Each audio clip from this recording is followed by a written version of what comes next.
하나님 말씀을 보도록 하겠습니다. 사도행전 4장입니다.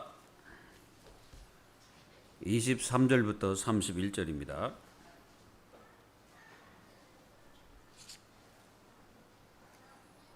사도행전 4장 23절부터 31절까지 여러분들에게 봉독해 드리겠습니다.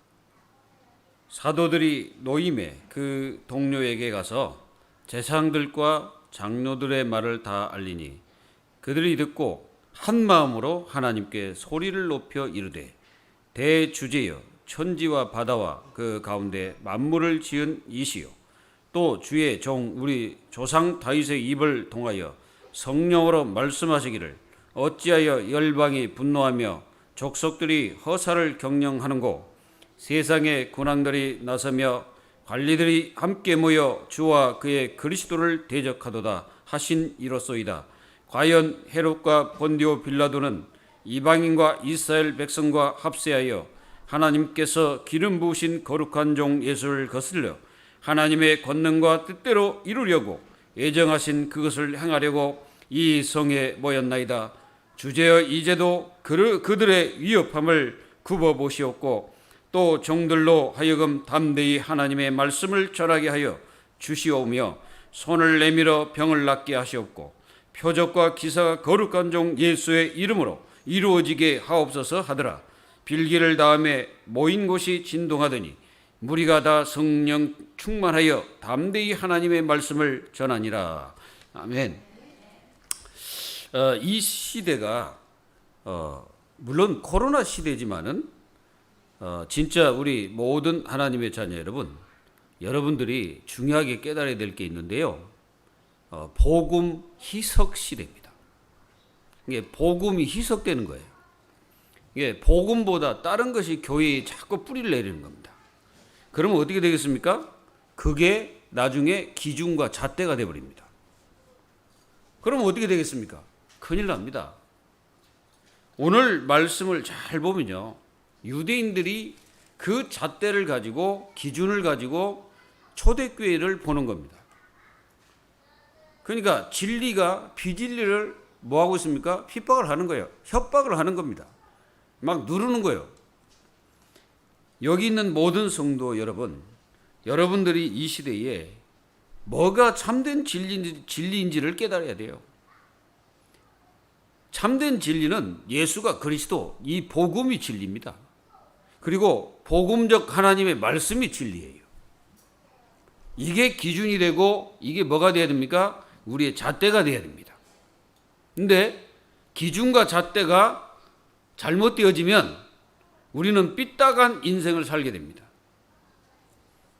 그러니까 나도 모르는 사이에 이게 마음이 삐딱해져요. 이게 보는 개념이 다 달라집니다. 오늘 이 초대교회 성도들의 기도를 보면서 우리는 빨리 깨달아야 될 게 뭐냐면은 보는 눈입니다. 세상을 어떻게 보고 핍박 왔을 때 어떻게 봐야 되는지 우리는 생각해야 됩니다. 사람들은 핍박이 오면 다 사탄 짓이다, 마귀 짓이다 이렇게 말할 수가 있어요. 그런데요, 초대교회 성도들은 이 로마의 백권주의와 유대주의가 하나가 돼가지고 초대교회를 핍박하는 겁니다. 그런데 그걸 초대교회는 마귀가 하는 짓이 아니고 이건 하나님께서 주신 메시지가 성취됐다고 얘기하는 거예요. 그러니까 완전히 다른 거예요. 그러니까 그들은 유대주의, 이 로마의 패권주의 거기에 휩쓸려 가지를 않는 거예요. 그쪽으로 갈 수가 없죠. 왜 그러냐면은 보는 개념이 다른 겁니다. 보는 눈이 달라요. 초대교회 자체는 복음이 잣대고 하나님의 복음적 메시지가 잣대였어요. 그러니까 완전히 다른 겁니다. 여러분들 꼭 기억하십시오. 여러분들이 신앙생활을 잘하려면은 그 기준과 잣대가 올바라야 됩니다. 거기서 틀어지게 되면은 신앙생활 절대 안 됩니다. 여러분들이 아무리 열심히 해도 안 돼요. 아무리 노력해 보세요. 되나? 안 됩니다. 빨리 내가 가지고 있는 기준과 잣대를 바꿔야 돼요. 저는 이제 늘 이렇게 자를 쳐다보고 있잖아요. 내 방에 가면 이게 자도 있고 큰 자도 있고 줄자도 있고 조그마한 자도 있고 그래요. 나는 그동안 그냥 이것들이 그냥 아무것도 아니다. 그냥 뭐 재능갑다 이렇게 생각했어요. 근데 제가요 어느 날 그걸 보면서 이 자가 어떤 거는 크고 어떤 거는 적고 또 어떤 거는 조그만하고 이런 자들이 쭉 있더라고. 순간 내 마음속에 깨달아지는 거예요. 뭐가 깨달아지냐면은 너는 도대체 보는 네가 가지고 있는 잣대가 뭐냐? 나한테 질문이 되더라고요. 네 기준이 뭐냐? 근데 이제 제가요 그거를 이렇게 보면서 내가 잘못된 기준과 잣대를 가지고 있었구나. 그리고 하나님 말씀을 이렇게 보니까 완전히 내 기준과 잣대가 틀렸다는 것을 깨달았어요. 틀렸구나. 내가 말하는 것도 틀렸구나. 내가 그동안 생각했다고 주님을 위해서 잘했다고 생각했는데 그것도 틀렸구나. 그래서 제가 그걸 바라보면서 깨달은 게 뭐냐. 하나님의 기준이 아니었고 나는 하나님의 잣대가 아니었고 내가 세워놓고 그 기준과 잣대 속에 사람들을 집어넣으려고 했구나. 그리고 내가 세우는 기준과 잣대 속에 하나님의 은혜를 채워넣으려고 했구나. 내가 깨달았어요. 이거 아니다. 이거 잘못된 거다. 그래서 내 기준과 잣대로 신앙생활을 하려고 하면 할수록 그 사람은 힘들어지고 고통받을 수밖에 없습니다. 오늘 여러분들이 이것만 깨달아도 여러분들 오늘 진짜 승리한 겁니다. 여러분들의 인생 자체, 세상 나가서나 어디에서나 내가 가지고 있는 기준과 잣대로 모든 것을 쳐다보고 있다는 사실을 깨달으면 여러분들이 왜 우리는 세상 가운데서 기독교인으로서 하나님의 자녀로서 이 세상을 뒤집을 수가 없을까 깨닫게 될 거예요. 우리는 세상을 능가할 수 있는 힘이 우리에게 없어요. 그리고 저 세상을 복음으로 바꿀 수 있는 힘이 없다는 겁니다. 왜 그렇습니까? 일단 내 자신 스스로 나부터 지는 거예요. 내가 내 자신 스스로 지는 거예요. 패배 속에서 내 인생을 살아가고 있다는 거예요. 그러니까 나도 모르는 사람 내 자신이 패배 속에 있는 거예요. 그래가지고 그 속에서 하나님의 그 능력과 하나님의 어마어마한 이 절대 어마어마한 축복인데 그걸 거기다 끼워 넣으려고 하는 거예요. 제가 그랬어요. 야, 이게 보통 문제가 아니구나. 그래서 제가 가만히 이렇게 많은 것을 이렇게 그 모습으로 이렇게 이제 보게 돼 있는데, 근데 그게요, 한국 교회고, 한국 교회가 그러고 있어요. 전부 자기 잣대로 사람을 평가하고 재고 있어요. 모든 기독교 단체도 그러고 있어요. 그러니 어떻게 이 기독교가 세상을 리더하며 정복할 수가 있을까요? 우리는 세상을 바라보지 말고 진짜 기독교 안에 내부를 쳐다보고 있어야 되는 겁니다. 우리 자신들의 내부를 쳐다보고 있어야 돼요. 나를 봐야 되는 겁니다. 나를 쳐다봐야 되는 거예요. 다른 데 볼 게 아니야. 나를 봐야 돼. 우리는 거울을 이렇게 갖다가 자기를 쳐다보고 있잖아요.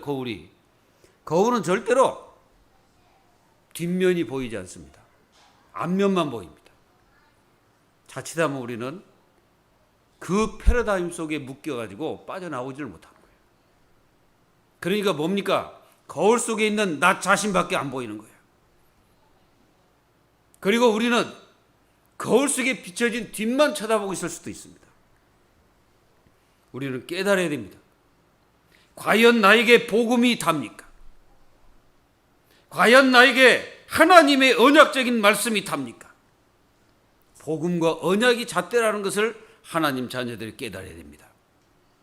그 잣대를 가지고 나를 재야지 다른 사람을 재는 게 아니에요. 나를 재야 됩니다. 세상이 계속 전쟁과 분열이 계속되는 이유가 뭡니까? 그거는 전부 다 내 기준과 잣대로 바라보기 때문에 그렇습니다. 우리는 기독교도 그러고 있다는 것을 내가 깨달았어요. 다 기독교도 자기 잣대로, 그러니까 어떻게 하면 계속 분열하는 거예요. 계속 분열합니다. 계속 찢어지는 거예요, 성도들이. 왜 그렇습니까? 내 기준과 잣대가 다요. 거기에는 복음도 없어요. 거기에는 언약도 없어요. 거기에는 그리스도도 없는 거예요. 오직 나요. 오직 내 것이 다요. 내가 깨달은 것이 다요. 내가 보는 것이 다요. 그러니까 우리 자신들은 치유가 안 되고 변화가 일어나지 않는 겁니다. 성경은 네가 변해라는 거예요. 너를 변화시켜라. 뭘로? 그리스도의 능력으로. 하나님의 말씀으로 너를 변화시키라는 거야. 그게 예수님이 이 땅에 오신 이유입니다. 예수님이 만약에 하나님께서 우리에게 하나님의 잣대로 우리를 들이댔으면 우리 모두는 살아남지를 못합니다. 한 사람도 살아남을 수 없어요. 살아남을 수가 없어요. 하나님이 우리를 하나님의 잣대, 공의의 잣대로 우리를 대놓으면 여기 앉아 계실 분이 하나도 없어요. 저부터 시작해서 하나도 없습니다. 근데 하나님은 은혜의 잣대로 우리를 재고 계신 거예요. 은혜의 잣대로 재니까 예수 그리스도를 이 땅에 보내신 겁니다. 그래가지고 우리를 거기서 건져내기 위해서 예수님을 십자가에 죽으신 거예요. 이걸 깨달으면 우리는 여러분들 자신 지금 얼마나 감사하고 축복이고 여러분들이 구원받는 것이 얼마나 축복인지를 깨닫게 되는 거예요. 초대교회는 그 유대인들이나 그리고 또 오마인들이나 얼마나 핍박이 강했는지 몰라요. 근데 그들을 다 없애주세요라고 기도한 적이 없어요. 희한하죠. 하나님 저들을 다 쳐 죽이세요. 안 합니다. 뭐라고 말해요? 그들의 위협을 감하여 주소서라고 얘기했어요. 저는 이 말씀을 가만히 묵상하고 있다 보니까 코로나가 지금 전 세계로 막 번져가잖아요. 제가 기도를 그렇게 했어요. 하나님, 이걸 없애는 것이 아니고 감하여 주옵소서. 하나님의 은혜로 저희들을 불쌍히 여겨달라고 제가 기도했어요. 우리 이 시대에 살아가는 여러분, 때로는 우리 인생이 세상 나가서 사람들이 이 기독교를 보는 그 잣대, 물론 그 사람들이 보는 잣대가 틀릴 수도 있습니다. 그러나 우리는 그 사람들의 잣대를 이 기독교가 진짜 깨달아야 된다고 저는 보거든요. 욕할 게 아닙니다. 뭘 욕할 게 아니에요. 그러니까 우리가 뭘 욕합니까? 욕하기는. 우리 자신들이 진짜로 그리스도의 잣대를 가지고 사람들을 봐야 된다. 그러면 하나님의 은혜가 모든 사람에게 다 필요한 거예요. 다 필요한 거예요. 나부터 시작해서 모든 사람이 다 하나님 은혜가 필요한 거예요. 우리가 한번 요셉을 한번 보십시오. 요셉이라는 사람 여기 모르는 사람 하나도 없을 거예요. 근데 요셉이요, 인간적으로 보면은 진짜 인간적으로 보면 정말 나쁜 사람이에요. 인간적으로 요셉을 쳐다보면 정말 나쁜 사람이에요. 왜 그런지 아세요? 완전히 지잘맛으로 산 사람이 요셉이에요. 그래가지고요, 집에서 완전히 저기 아버지 등에 업고 형들 갖다 완전 무시했어요. 그리고 형들 갖다가 완전 우습게 여기고. 그러면서 늘 고자질하고 이랬던 사람이 요셉이다. 요셉의 과거는 뭐였냐? 오직 나 중심, 내가 최고다. 그러면서 막 형들에게 당신들은 나에게 앞으로 이렇게 할 거야 하면서 막 얘기하고. 근데 요셉의 현재가 뭐였느냐? 고난의 연속입니다. 요셉은 계속 고난 속에 들어갑니다. 어떻게, 왜 고난 속에 들어갔냐? 요셉을 바꿀 길은 그거밖에 없어요. 요셉이 노예로 팔려가게 되고, 이제 하나님이 요셉을 죽이지는 않잖아요. 그러니까 유다를 통해서 요셉을 노예로 팔아버린 거예요. 그래가지고 애굽으로 보내버린 겁니다, 하나님이. 그러니까 애굽 가니까 어떻게 해요? 아무도 없는 거예요. 아는 사람이 아무도 없어요. 그러면 요셉이 뭐 해야 돼요? 철저하게 굴복해야 돼. 자기를 철저하게 내려야 돼. 높일 것이 없어요. 높이면 죽는 거예요. 그래서 요셉은 철저하게 자기를 어떻게 합니까? 바꾸기 나가기 시작하는 거예요. 노예로 가서 바꾸기 시작한 겁니다. 요셉이 잘나서, 요셉이 뭐 똑똑해서, 여러분 생각해 보세요. 요셉이 그래가지고 그 보디발이, 그 군대 장관이 요셉을 인정이나 하겠어, 노예를? 근데 거기에 뭐라고 기록되어 있습니까? 요셉이 여호와와 함께 하시니, 여호와께서 요셉과 함께 하심으로. 그 달라진 거예요. 점점점 변화된 거예요. 아버지 위주의 삶에서 완전히 하나님 중심으로 가기 시작하는 거야.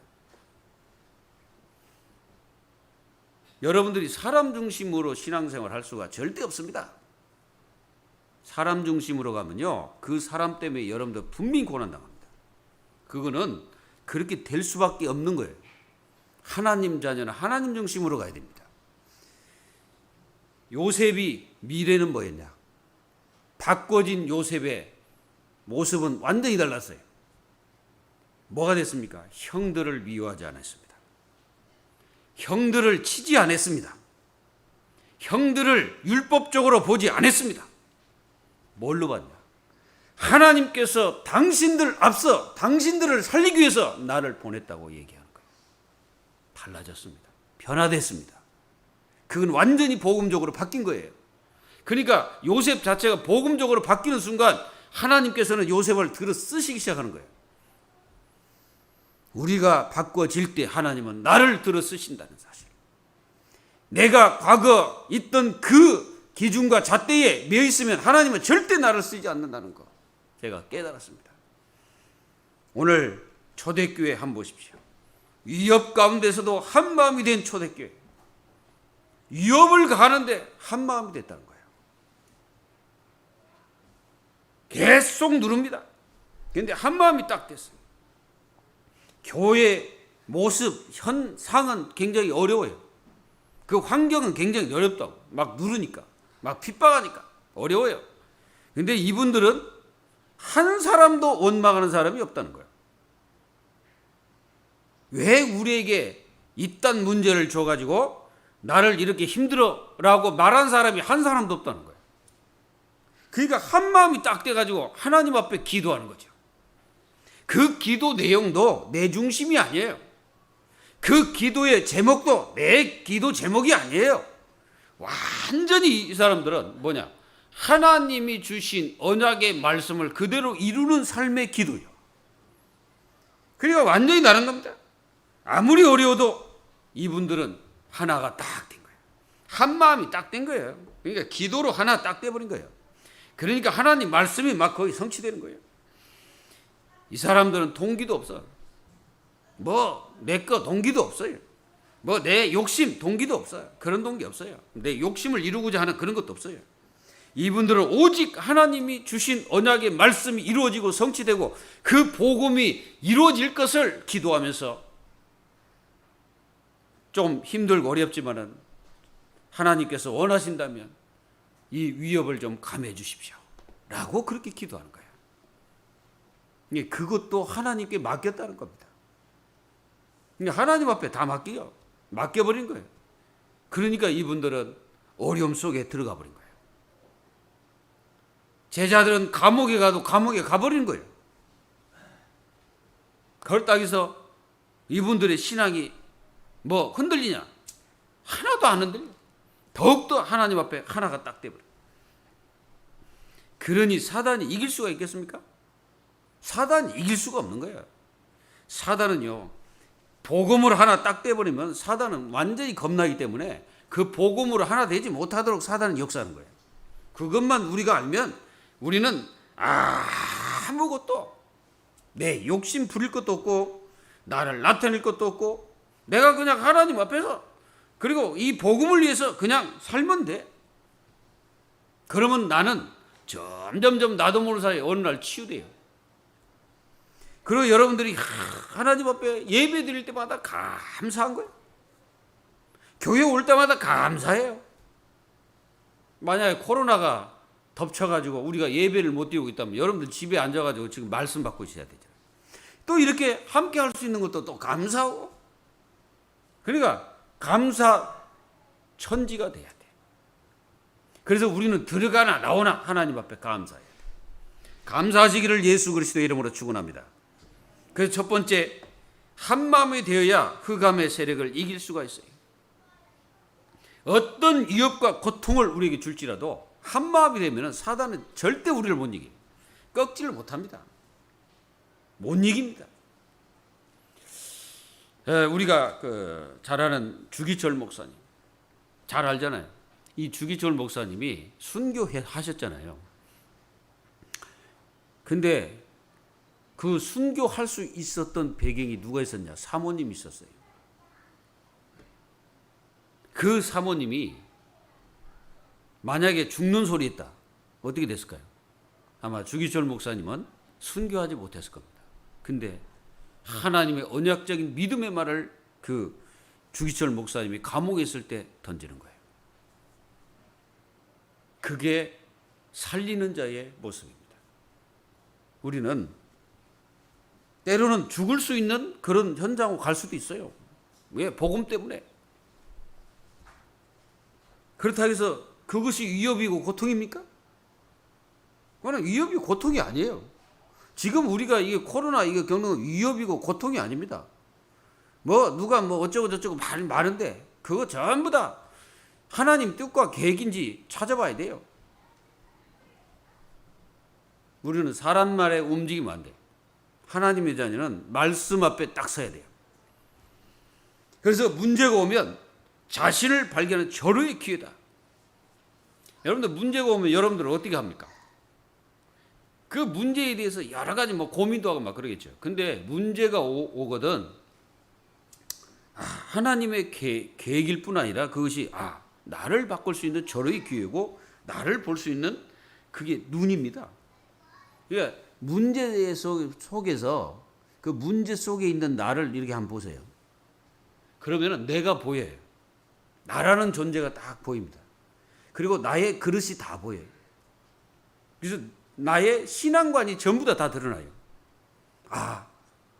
그걸 깨닫는 사람이 신앙인입니다. 이게 문제 속에서 나를 보는 거예요. 이게 문제를 통해서 나를 보는 게 아니라 문제 속에 있는 나를 한번 보십시오. 그러면은 그 나 자신이 어떤 그 신앙을 가지고 있고 어떠한 믿음의 수준인지 모든 것이 다 드러납니다. 그게 빌립보서 3장 1절로 20절에 바울이 고백한 거예요. 이 바울이 본래는 어떤 사람이었습니까? 율법주의자였습니다. 근데 이 그리스도를 만나고 나서 그리스도보다 더한 것도 못한 것도 없다는 것을 깨달아 버린 거예요. 이게 그리스도보다 높은 것도 없고 낮은 것도 없는 거예요. 그러니까 그리스도가 모든 것의 기준이에요. 그리고 사도 바울은 이 잣대가 그리스도가 잣대예요. 그러니까 그리스도가 잣대니까 그리스도 눈으로 모든 것을 쳐다보니까 어떻게 합니까? 사람을 율법적으로 보지 않고 복음으로 보게 되잖아요. 그러면 저 사람도 필요한 것이 복음이고 저 사람도 필요한 게 복음이고 모든 사람이 복음이 필요하다는 것을 깨달은 거예요. 누가? 사도 바울이. 그러니까 기준과 잣대가 딱 그리스도로 딱 돼 있는 거죠. 그래서 사도 바울은 이 그리스도 말고 가치 있는 것이 없다는 것을 발견한 거예요. 그래서 나는 이 그리스도를 알고 나부터 모든 것들을 다 배설물로 여겼다라는 표현이 있어요. 그리고 나는 오직 이 하나님 주신 위에서 부르심 상을 위해서 나는 달려간다. 이게 목적도 달라지고 그리고 또 이 사도 바울은 목표가 완전히 달라져 버린 거예요. 그겁니다. 우리의 시민권은 하늘에 있다라고 확실하게 고백하는 거예요. 그러니까 그 본 거예요. 보여진 거예요. 자기 민족이 그러니까 그 속에는요. 그 빌립보서 3장에는 이 바울의 고백이잖아요. 자기 민족 성에 대한 얘기도 들어가 있어요. 자기 민족이 뭐에 빠졌습니까? 완전히 율법주의에 빠지잖아요. 그러니까 자기는 이 사도 바울 오직 나는 복음이다. 오직 그리스도다. 그리스도로 나는 인생 모든 것을 한다라고 확실하게 자기 자신을 못 박아버린 거예요. 초대교회 이 문제가 많았습니다. 이 초대교회는요. 이렇게 문제가 많은데 그들은 한 가지에 하나가 딱 된 거예요. 뭡니까 그게? 예수님의 말씀 거기에 딱 하나가 된 거예요. 그래서 오직 복음 전파를 위해서 기도하는 거야. 그리고 이들은 기도하는 그 하나님 뜻과 계획을 위해서 다 기도하는 거예요. 하나님 뜻과 계획이 뭐냐? 거기에 초점을 맞추고 기도하는 거예요. 이게 문제와 핍박도 하나님의 계획이다. 그 계획 속에 있는 거예요. 그것도. 그걸 가리켜서 뭐라 합니까? 하나님의 절대 주권을 믿는 성도들의 모습입니다. 그러니까 막 하나님의 말씀이 성취된 것을 보여준 거예요. 다윗을 통해서 하신 말씀, 그게 성취됐다는 거예요. 야, 참 그건 못 말리는 겁니다, 진짜로. 문제가 와도 하나님의 뜻이라고 하는데 어떻게 누가 그걸 막을 수가 있겠어요? 문제가 오고 막 사건 환경이 오는데 그것도 하나님의 계획과 뜻이요? 라고 하는데 누가 그 사람을 막을 수가 있겠습니까? 그거는 절대로 건들 자가 없는 거예요. 사단도 그거는 무릎 꿇어버려요. 그래서 기름 부은 종 거룩한 그리스도 그 이름으로 모든 것을 하는 거예요. 고백도 그 이름으로, 치유된 것도 그 이름으로, 복음 전하는 그 자체도 그 이름을, 완전히 예수 이름의 장아찌가 돼버린 거예요. 그걸 가리켜서 각인이라고 합니다. 여러분들이 장아찌를 드셔보셨죠? 저희 어머니가 옛날에 감장아찌를 그렇게 잘 만들어 주셨어요. 뭡니까? 이 감장아찌는 감을 갖다가 어디다 집어넣냐면은 그 된장에다가 집어넣어놔요. 그래가지고 그걸 이렇게 반찬으로 해서 이렇게 잘려 이렇게 오시면은 그거 달짝지근하면서 이게 맛있어요. 여러분들도 한번 드셔보시기 바랍니다. 굉장히 맛있습니다. 근데 거기에 뭐가 딱 배있냐면은 소금기가 딱 배있어 간이 맞아. 그걸 각인이라고 하는 겁니다. 내가 복음으로 각인되면 나의 잣대와 기준이 복음적이에요. 근데 내가 복음으로 각인되지 않으면 뭘로 딱 각인되냐면 율법과 내 기준, 잣대로 딱 돼 있습니다. 그래가지고 그걸 통해서 자꾸 파. 그러니까 그걸 통해서 보니까 어떻게 하냐면은 원망거리밖에 안 보여요. 진짜 그래요. 제가 그랬거든. 제가요 얼마나 율법적이냐면은 다 내 기준이라 내 기준으로 쳐다보니까 전부 다 뭡니까? 저래서 안 되고 이래서 안 되고 저것 때문에 이래서 안 되고 내가 그러고 있더라니까 어느 날 보니까. 그래서 제가 이게 나의 잣대였구나. 제가 깨달았어요. 사랑하는 성도 여러분, 진짜 우리는 초대교회가 가졌던 기준과 잣대를 내가 가져야 됩니다. 그래야 우리는 사람을 살리게 됩니다. 두 번째입니다. 하나님의 절대 주권을 믿어야 속지 않습니다. 그렇죠. 문제가 오는데 왜 나에게 이 문제를 당해야 돼? 내가 뭐 잘못했다고? 하면서 막 그렇게 원망 불평할 수가 있거든요. 도대체 내가 뭐 잘못했어? 나는 이렇게 잘하려고 했는데 왜 나한테 이런 문제가 생긴 거야? 라고 나 스스로 막 이렇게 자책을 할 수가 있습니다. 그건 하나님 절대 주권을 모르는 사람이에요. 하나님 절대 주권을 깨달으면은 전부 다 그 속에서요 엄청난 하나님의 축복들이 기다리고 있는 거예요. 하나님의 계획과 역사가 기다리고 있는 거예요. 그리고 하나님의 축복이 그 기다리고 있는 것을 보여줘야 돼요. 그러니까 그 말씀 성취가 되어버린 거예요. 하나님의 말씀이 그걸 통해서 막 성취가 되는 거예요. 그래서 다윗의 입을 통해서 말씀하신 것이 이루어졌다라고 얘기하는 거예요. 이게 정말 이들의 기도 어마어마합니다. 그래서 뭐라고 합니까? 25절에 주의 종 우리 조상 다윗의 입을 통하여 성령으로 말씀하시기를 어찌하여 열방이 분노하며 족속들이 허사를 경영하는고. 그게 이 초대교회 성도들을 핍박하고 초대교회 성도들을 무너뜨리려고 하는 그 자체가 이미 다윗의 입을 통해서 하신 말씀이 성취됐다는 거예요. 야, 대단하죠. 이런 신학인은 누구도 건들 수가 없습니다. 문제를 당하면서도 뭐라 합니까? 하나님의 계획 속에 있는 거예요. 하나님께서 이걸 통해서 하나님은 하나님의 뜻을 이루고자 하시는 거야. 누가 그 사람을 건들 수 있겠어요? 여러분들은 아무리 헤롯과 본디오 빌라도 이방인과 이 사람들이 다 모여 이스라엘이 합세해가지고 초대교회를 막 핍박한 거예요. 막 누른 거예요. 그런데도 초대교회 성도들은 절대로 무너지지 않는 겁니다. 왜 그럴까요? 그분들은 이미 하나님의 절대 주권이 뭔지를 깨달은 거예요. 오늘 여러분 하나님의 절대 주권을 깨달으면 여러분들이 오고 가고 모든 환경 자체가 하나님의 절대 주권 속에 있음을 깨닫게 됩니다. 믿기를 주 예수 그리스도의 이름으로 축원합니다. 그래서 하나님께서 보내신 기름 부은 종 예수 그리스도, 그들을 거스린다는 거예요. 세상은요, 교회를 핍박하는 것 같지만 예수 그리스도를 핍박하고 있는 겁니다. 예수님도 그렇게 말씀하셨어요. 너희들을 핍박하는 것이 아니고 예수 그리스도 나를 핍박한다 라고 말씀하신 거예요. 그러니까 여러분들은 뭐 해야 됩니까? 감사해야 됩니다. 감사하는 삶, 그것이 계속되기를 기도합니다. 그리고 뭐라 합니까? 이들이 모인 것은 하나님의 권능과 뜻대로 이루려고 예정하신 그것을 행하려고 이 성에 모였나이다. 그러니까 하나님의 예정된 일들을 하기 위해서 모였다는 거예요. 그러니까 저 사람들이나 불신자도 하나님은 그들도 쓰십니다. 저 불신자들도 하나님이 쓰고 계시는 거예요. 마귀도 하나님이 쓰십니다.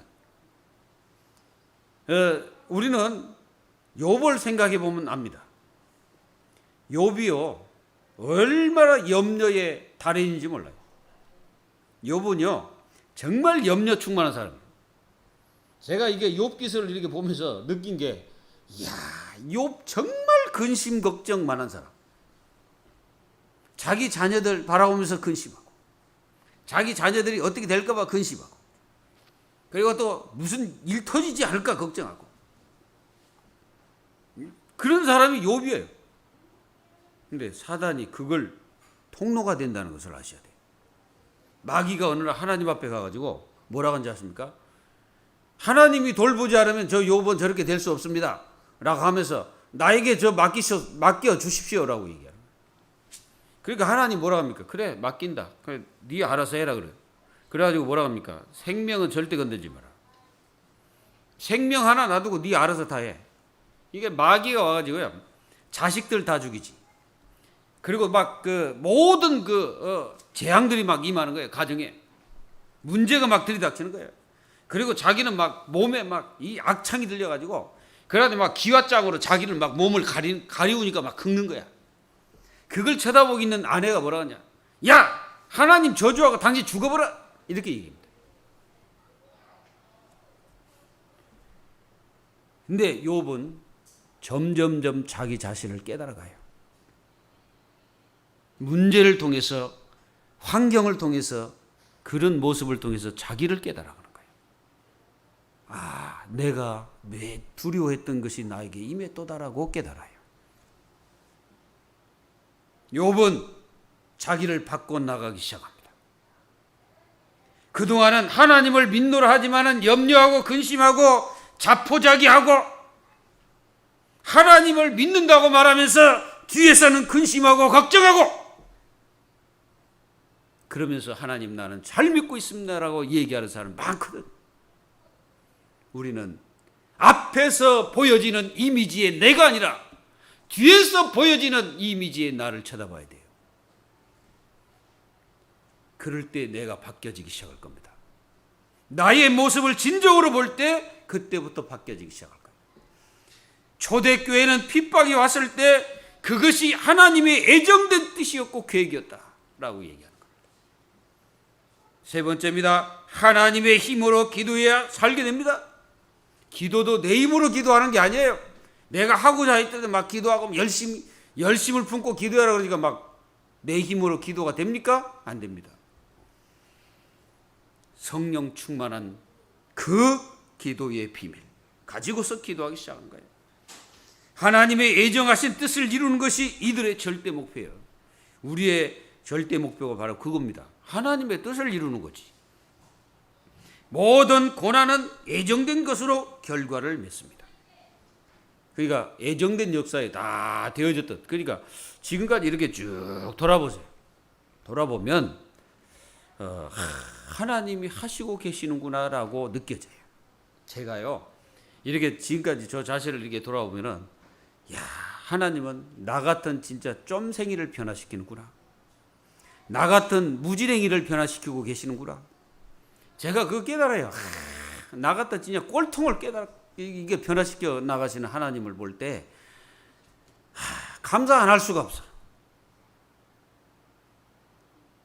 그래서 점점점 저는 내 인생이 내 인생이 아니구나. 제가 그걸 깨달아요. 내 인생이 아니에요. 아직도 여러분들은 내 인생이 내 인생입니다라고 깨닫고 계십니까? 여러분들 그거 엄청나게 괴로운 겁니다. 아닙니다. 그래서 이 사람들이 뭐라고 기록합니까? 위협함을 굽어보시옵고.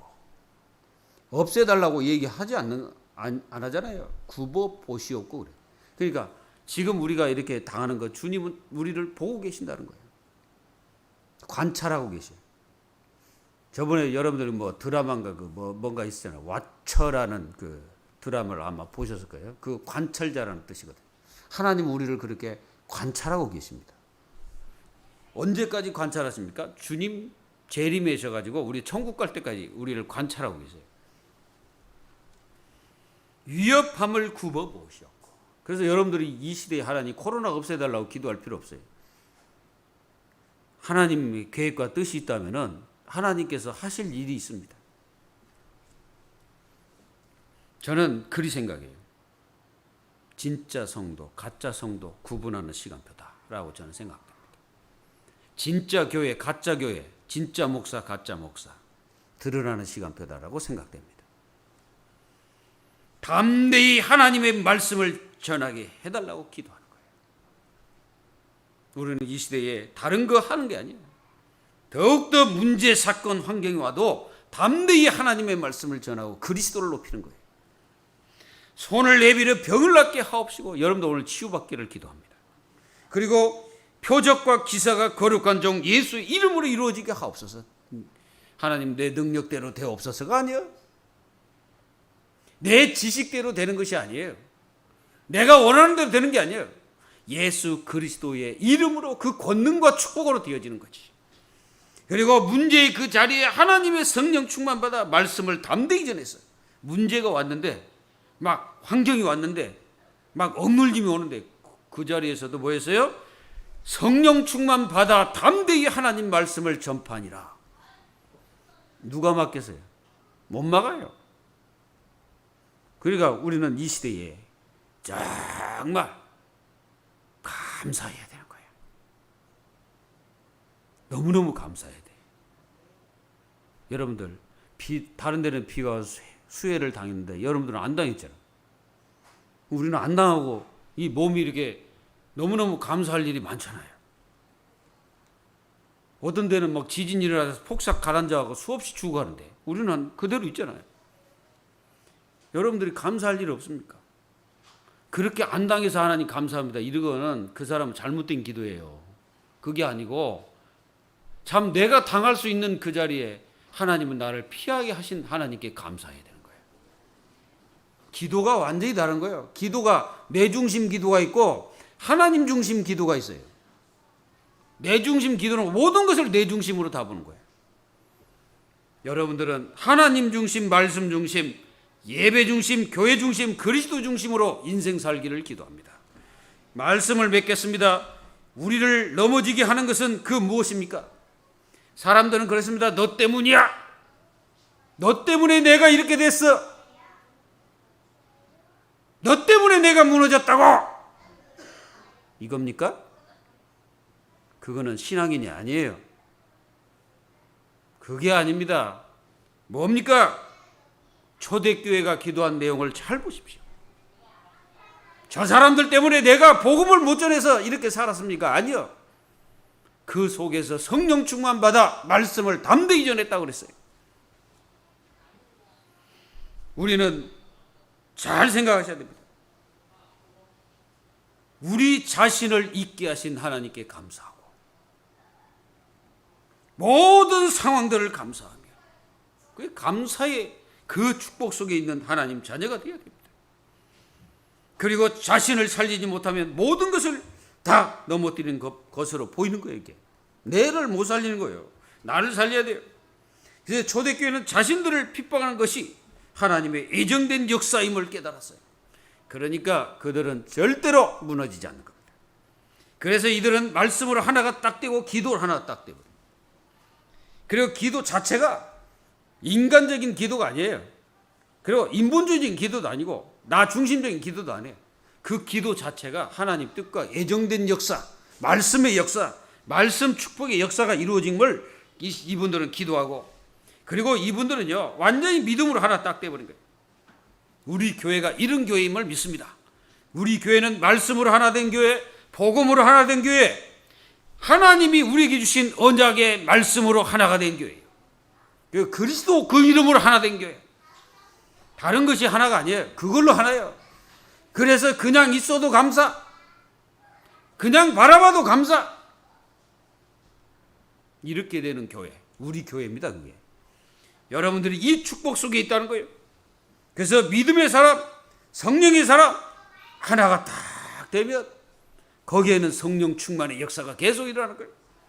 우리는 이 마귀가 주는 환경에 속지 마십시오. 마귀가요, 여러분들 그거 보셨잖아요. 묶여 있는 개 보셨어요? 이 묶여 있는 개, 이게 고리로 해가지고 저 묶어놓은 개 보셨죠? 여러분들 그거 보실 때 그냥 개가 묶여 있나 보다 이렇게 생각하면 여러분들은 그냥 개만 쳐다보는 거예요. 근데요, 잘 보십시오. 사단이 나를 그렇게 묶고 있는 부분이 있다는 거예요. 마귀가 나를 그렇게 딱 묶고 있다는 것을 깨달을 때 여러분들은 개가 개로 보이는 게 아니야. 그 개를 통해서 뭘 발견해요? 나를 발견해요. 나를 쳐다보게 되는 거예요. 내가 사단에게 그렇게 내가 목줄로 묶어놓구나, 사단이. 그래가지고 그리스도의 축복 못 누리도록, 복음 못 누리도록, 언약적인 축복 못 누리도록, 하나님 나라의 축복을 못 누리도록 사단이 그렇게 나를 묶어놓고 있구나, 이게 깨달아지는 거예요. 우리는 이 약한 마귀를 완전히 박살내시고 복음과 말씀과 예배, 기도로 여러분들 완전히 승리하시고 승리자의 축복을 누리시는 하나님의 자녀들이 다 되시기를 주 예수님의 이름으로 축원합니다. 다 같이 기도하겠습니다. 하나님 감사합니다. 저희들을 하나님의 자녀로 축복하신 것 감사합니다. 모든 주님의 자녀들이 가고 오고 모든 현장 속에 하나님의 축복과 응답을 누릴 뿐 아니라 하나님의 절대 주권 속에서 완전 승리하는 주님의 자녀들이 다 되게 하시고 예배와 복음과 말씀과 하나님의 주신 기도 제목으로 하나가 되어 사단의 권세를 완전히 박살내는 주의 자녀들이 다 될 수 있도록 축복하여 주시옵소서. 오늘 또 함께 하시고 우리와 영원히 동행하시는 주 예수 그리스도의 이름으로 감사하며 기도하옵나이다. 아멘. 우리 다 같이 신앙 고백 드리겠습니다. 시작. 주는 그리스도시요